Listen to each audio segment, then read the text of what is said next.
Okey, seterusnya kita pergi pada fillet wedding ya. Untuk fillet macam ni lah. Dia T, bentuk T fillet ha.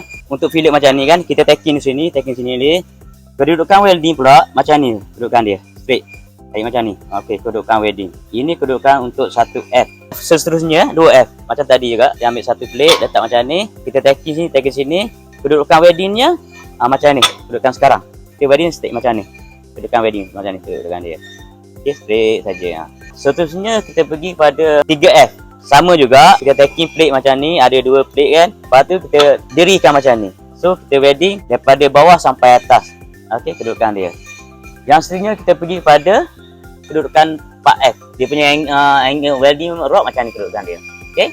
Dia macam ni. Macam ni wedding. Straight saja wedding macam ni.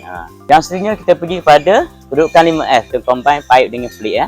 Dia wedding macam ni, start daripada bawah sampai atas macam ni kedudukan. Wedding, seterusnya siap, sini pun wedding macam ni. Kedudukan. Okey.